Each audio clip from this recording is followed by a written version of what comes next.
ખાસ કરીને બજારની વાત કરી લઈએ તો ઉપલા સ્તરેથી દબાણ અને એક કામકાજ જે છે તે આપણને ઓવરઓલ બજારમાં રહેતું દેખાયું. ઇન્ડાઇસીસ જુઓ તમે, માત્ર નિફ્ટી મિડકેપ ઇન્ડેક્સ જે છે તે એક નેગેટિવ ઝોનમાં આવતું દેખાયું છે. બાકી ગ્રીન ઝોનમાં કામકાજ છે, પણ સેન્સેક્સ જુઓ ઉપલા સ્તરેથી આપણને અહીંયા ઘટાડો બનતો દેખાયો છે. લગભગ 537 પોઈન્ટ્સ સેન્સેક્સમાં ઉપલા સ્તરેથી ઘટાડો આપણે જોઈ રહ્યા છે. નિફ્ટીના ફ્રન્ટ પર વાત કરી લઈએ તો 23,100ની ઉપર એક સમયે આપણે કામકાજ જોયું હતું આજના દિવસે, પણ ઉપલા સ્તરેથી અહીંયા પણ 180 પોઈન્ટ્સના ઘટાડા સાથે કામકાજ જોયું ને. ત્યારે દિવસના અંતે છેલ્લે 0.5%ની પોઝિટિવિટી તેમ છતાં પણ ખાસ કરીને નિફ્ટીના ફ્રન્ટ પર જોવા મળી છે. સિસ્ટમમાં નાણાં વધારવાના અંગે આરબીઆઈ તરફથી જે એક્શન આવતું દેખાયું છે, ત્યારબાદ આજે બેંક નિફ્ટીમાં સૌથી સારી પોઝિટિવિટી બનતી દેખાઈ. અહીંયા લગભગ 1.5%ની પોઝિટિવિટી સાથે કામકાજ આપણને નિફ્ટી બેંકના ફ્રન્ટ પર જોવા મળતું દેખાયું છે. તો ઇન્ડાઇસીસમાં એક સારી અપસાઇડ આજના દિવસે બનતી દેખાઈ રહી છે. માર્કેટને સપોર્ટ કરતા સેક્ટર પર એક નજર કરી લઈએ તો આજે શરૂઆતથી જ રિયલ્ટી સેક્ટરમાં એક સારી અપસાઇડ આપણે જોઈ છે.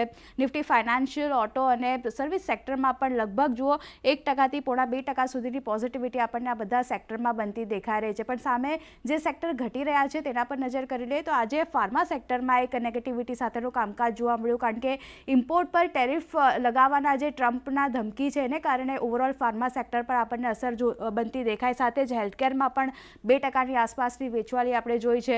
નિફ્ટી એનર્જી અને સીપીએસઈ આ બંને સેક્ટર જે છે તે પણ આપણને લગભગ 1%થી વધુની વેચવાલી આજના દિવસે બતાવી રહ્યા છે.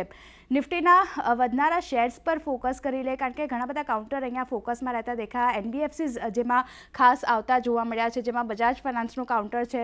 4%થી વધુની અપસાઇડ અહીંયા બનતી દેખાય. એક્સિસ બેંકમાં 3.5%થી વધુની તેજી. શ્રીરામ ફાઇનાન્સમાં પણ સારી અપસાઇડ આજના દિવસે બનતી દેખાય છે.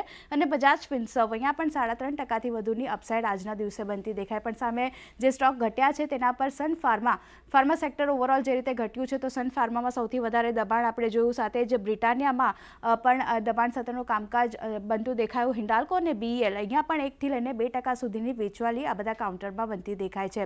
મિડકેપમાં જે રીતે એક્શન હતી ત્યાં જે કાઉન્ટરે પરફોર્મ કર્યું છે તેમાં બાલકૃષ્ણ ઇન્ડસ્ટ્રીઝનું કાઉન્ટર. ગઈકાલે જો અહીંયા આપણે પરિણામ આવતા જોયા હતા, આજે જે રીતે એક પોઝિટિવ બ્રોકરેજ રિપોર્ટ આવ્યા છે એની પોઝિટિવ અસર બાલકૃષ્ણ ઇન્ડસ્ટ્રીઝ પર લગભગ 0.5%ની અપસાઇડ આપણને અહીંયા બનતી દેખાઈ.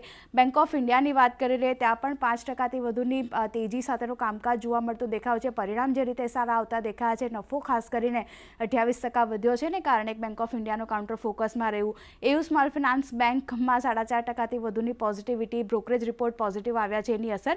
અને જ્યુબિલન્ટ ફૂડમાં પણ 4.5%ની અપસાઇડ આપણે જોઈ છે. પણ સામે જે શેર્સ ઘટ્યા છે તેના પર નજર કરી લઈએ મિડકેપમાં, તો સૌથી પહેલાં પેટ્રોનેટ એલએનજી. મિશ્ર પરિણામ બાદ સ્ટોકમાં એક ઘટાડો આપણે જોયો છે. 6%થી વધુની વેચવાલી આજે આપણને પેટ્રોનેટ એલએનજીમાં બનતી દેખાય. બીએસસી લિમિટેડ, ડિક્સન ટેકનોલોજી અને સીજી પાવરની વાત કરી લઈએ તો અહીંયા પણ પરિણામનું રિએક્શન જોવા મળ્યું છે, કારણ કે નબળા નંબર્સ સીજી પાવર તરફથી આવતા દેખાયા છે. આવક, નફો ઘટ્યા છે, માર્જિન ફ્લેટ રહેતા દેખાયા છે. એને જ કારણે જુઓ 3.5%થી વધુની નેગેટિવિટી સીજી પાવરે આજે આપણને બતાવી છે. તો આ બધા કાઉન્ટર ખાસ મિડકેપના ઘટનારા કાઉન્ટર્સમાં રહેતા દેખાયા. પણ ઓવરઓલ એક સારી તેજી બાદ બજારમાં છેલ્લા કલાકોમાં ઉતાર ચઢાવ આપણને જોવા મળતા દેખાયા છે.